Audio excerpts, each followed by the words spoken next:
senantiasa berkata perkataan yang baik. Jangan lupa senantiasa membaca Al-Quran, ibadahnya didoakan, dielus. Karena apa? Ikatan batin anak dan orang tua, bapak dan ibu, ketika anak dalam kandungan ini sudah ada, Bu. Makanya nggak heran kalau seandainya mungkin terkadang kita hamil tapi justru sering apal karen di laki. Nah, kadang-kadang lahirnya anak ini psikisnya juga kurang baik, mentalnya kurang baik karena sudah merekam kejadian-kejadian yang ia dengar. Makanya nggak heran kenapa seorang yang hamil dituntut senantiasa membaca Al-Quran biar anaknya menjadi ketika lahir menjadi orang yang taat beribadah kepada Allah. Kenapa dibacakan surat Yusuf?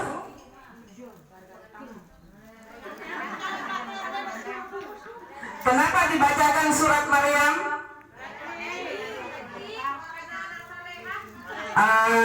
Sama-sama betul. Pertama, biar dijadikan anak yang solihah seperti Siti Maryam. Siti Maryam kadin tak bu hamil kan tak ada laki nih bu. Menabi eteng kina pada orang bini ngako hamil kali Siti Maryam.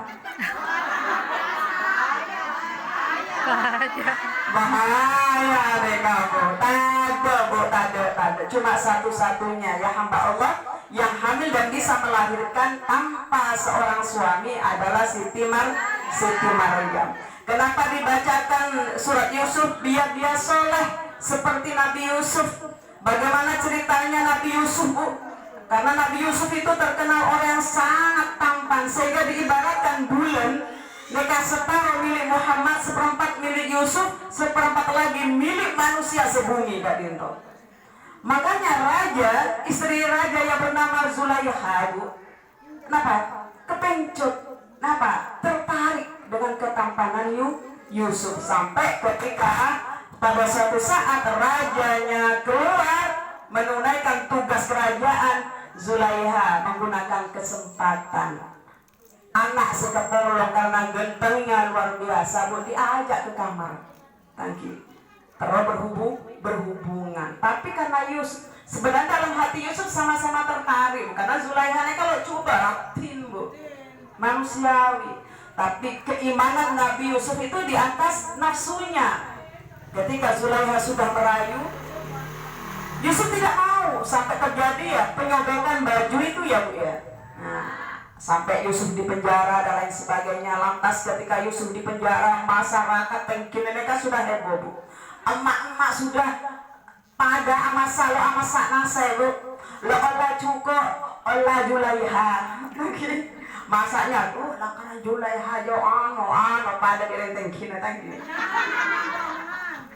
Lo amasa cukup, amasa nase membeda satu fitnah, beda satu gosip. Akhirnya fitnah itu sampai ke Zulaiha dan Zulaiha batin. Oh iya, Hedo wajar, kamu wajar menggosip, kamu fitnah, bukan fitnah ini beneran sebenarnya. Kamu wajar membicarakan aku karena kamu tidak tahu bagaimana ketampanan Yusuf.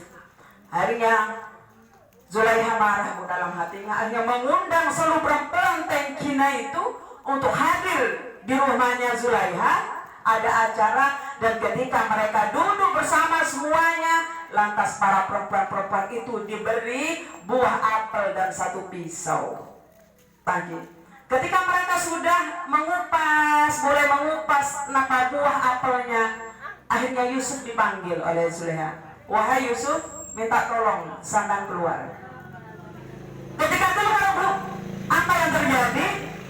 Para perempuan tengkire gadinto yang awalnya mengupas buah apel, Bu, kepai, Bu, tercengang saking gentengnya Nabi Yusuf, gak sadar dia ternyata lama-lama semuanya apa, Bu?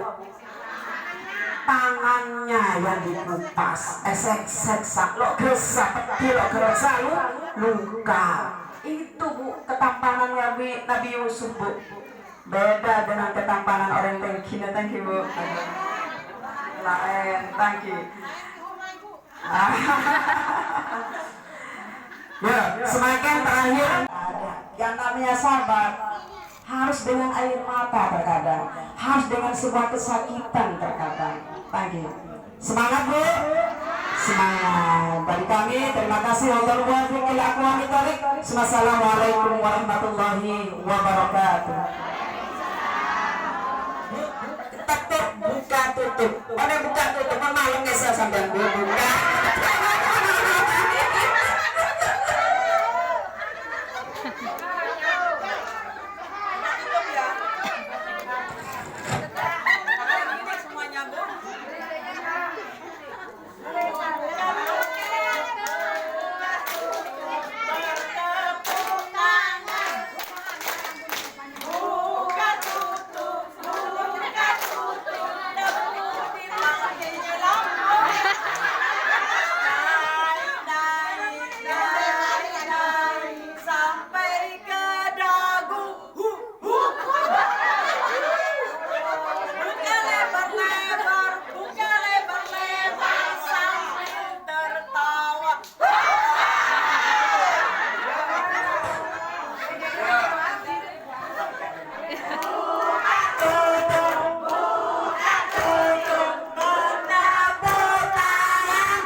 Sampai belum tahu nanti kalau sudah tepuk sama.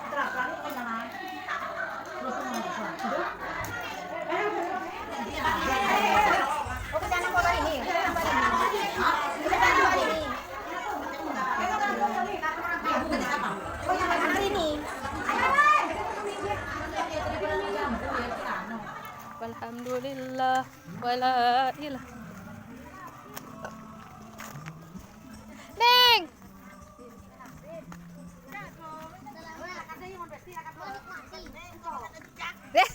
Selamat menikmati.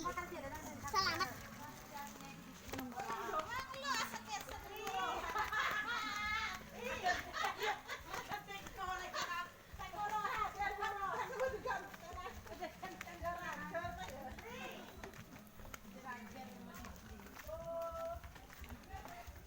Keneng syuting weh.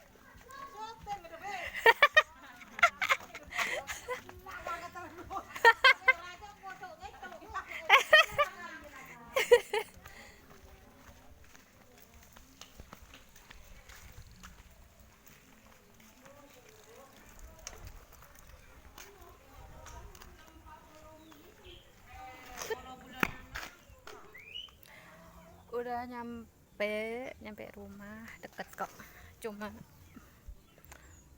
1 menit jalan. Oke, terima kasih yang udah nonton. Salam dari Majelis Taklim Al-Hidayah Tengkinda. Sampai ketemu Jumat depan dan wassalamualaikum warahmatullahi wabarakatuh. Bye bye.